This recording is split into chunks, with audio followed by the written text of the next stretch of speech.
A ver, se puede diseñar un sistema político a medida, casi como si fuera una máquina, para garantizar la estabilidad, y no por un par de años, no, sino durante casi medio siglo. Pues hoy vamos a meternos de lleno en la increíble ingeniería política que hay detrás de la Restauración española. Un periodo que prometía, por fin, un poco de orden después del caos más absoluto. Esa es la gran pregunta, ¿verdad? Hay que ponerse en situación. Un país que en solo 6 años ha tenido una revolución, ha probado con un rey extranjero, ha fracasado con una república y encima tiene una guerra civil. La solución que se sacaron de la manga fue un sistema, tan brillante como tramposo. Para entender por qué se montó todo este tinglado, tenemos que viajar un momento a uno de los periodos más moviditos y convulsos de la historia de España, lo que se conoce como el Sexenio Revolucionario. El ambiente era sencillamente de agotamiento total. La gente estaba harta, pero harta de verdad. Harta de inestabilidad, de cambios de gobierno cada 2 por 3, de violencia. Lo que se pedía a gritos, por encima de todo, era paz y saber qué iba a pasar mañana. Es que solo hay que echar un vistazo a esta cronología para entender el lío. En 6 años, en España se probó de todo. Se echó a una reina, se trajo a un rey italiano, Amadeo de Saboya, que acabó hasta el gorro y se fue. Se montó una república que duró un suspiro. El resultado final, un vacío de poder tremendo y, por si fuera poco, 2 guerras a la vez. El país estaba literalmente al borde del abismo. Y claro, en mitad de todo este caos siempre aparece alguien. En este caso, una figura clave con una idea muy clara de lo que había que hacer. Antonio Cánovas del Castillo. Cánovas era un tipo práctico y un gran admirador del sistema británico. Su idea no era volver al absolutismo de antes, para nada. Quería crear algo que él veía como moderno. Una monarquía parlamentaria donde los políticos resolvieran las cosas hablando en el Parlamento y no los militares con un sable en la mano. Un sistema predecible, civilizado. Vale, vamos a desgranar el plan. Tenía 3 objetivos, que eran, muy ambiciosos para la época. Primero, y esto era fundamental, los militares a sus cuarteles, fuera de la política. Segundo, acabar con las guerras que estaban desangrando el país. Y tercero, la joya de la corona, el gran objetivo, conseguir que la paz y la estabilidad duraran en el tiempo. Muy bien, el plan suena coherente. Pero, ¿cómo se lleva todo esto al papel? Vamos a ver la estructura oficial, lo que se veía por fuera del nuevo régimen. La pieza central de todo el invento fue la Constitución de 1876. Y fue una constitución muy astuta, porque estaba diseñada a propósito para ser muy flexible. ¿Por qué? Pues para que los 2 grandes partidos, que eran bastante distintos, pudieran gobernar con ella sin tener la tentación de cambiarla cada vez que llegaban al poder.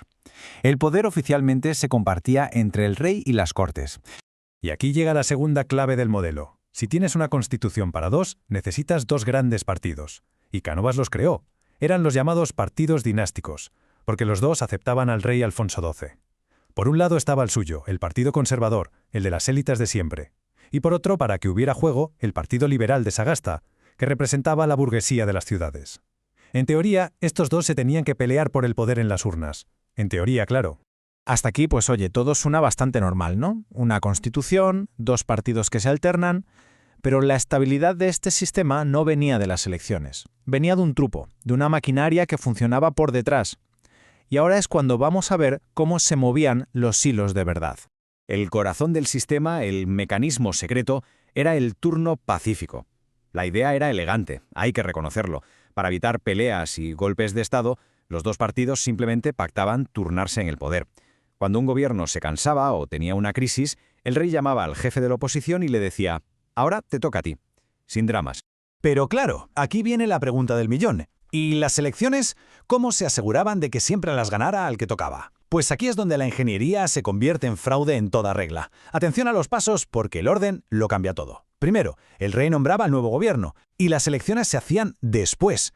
Con el gobierno ya en el poder, el ministro de la Gobernación preparaba el encasillado, que era básicamente una lista con los nombres de los diputados que tenían que salir elegidos en cada sitio. Esa lista se pasaba a los caciques de los pueblos, que ya se encargaban de que los votos salieran como tenían que salir. Y si algo fallaba, siempre quedaba el pucherazo. Manipular las urnas directamente. El resultado de las elecciones no elegía al gobierno, era el gobierno el que fabricaba el resultado de las elecciones. ¿Y quiénes movían los hilos en los pueblos y las provincias para que esto funcionara? Pues los caciques. El cacique era el personaje poderoso del lugar, el gran terrateniente, el abogado con influencias, el que te daba trabajo o te concedía un préstamo. Ellos controlaban la vida de la gente y a cambio de favores se aseguraban de que todo el mundo votara al candidato que tocaba. Eran el engranaje fundamental que conectaba a los políticos de Madrid con la España rural. Esta cita, la verdad es que lo resume a la perfección. Había dos Españas. Una era la España oficial, la de la Constitución, los debates en el Parlamento, la fachada. Y luego estaba la España real, la que funcionaba por debajo, controlada por unos pocos y basada en el favor y el fraude. Llegados a este punto, la pregunta es inevitable. ¿Fue un éxito o un fracaso? Pues como casi todo en historia tiene su cara y su cruz. El legado que dejó este sistema es completamente doble. El principal logro, su éxito, es este número, que es brutal, 49 años. Casi medio siglo de una estabilidad que España no había conocido en muchísimo tiempo, desde 1874 hasta 1923. Se acabaron los pronunciamientos militares, las revoluciones, el país, mal que bien, se pacificó. Pero, y es un pero enorme, el precio a pagar por esa estabilidad fue la democracia. El sistema era estable precisamente porque no era democrático. Era una gran mentira pactada. Dejó fuera a todo el que no pensara como ellos, republicanos, socialistas, nacionalistas, y se basó en una corrupción que se convirtió en la forma normal de hacer política. Y todo esto nos devuelve a la gran pregunta que plantea este sistema. Una pregunta que sigue siendo relevante hoy. ¿Merece la pena sacrificar una democracia real a cambio de tener estabilidad a toda costa? El sistema de Cánovas dio su propia respuesta y funcionó durante un tiempo, pero su propio colapso, décadas después, nos dejó también una lección muy importante para el futuro.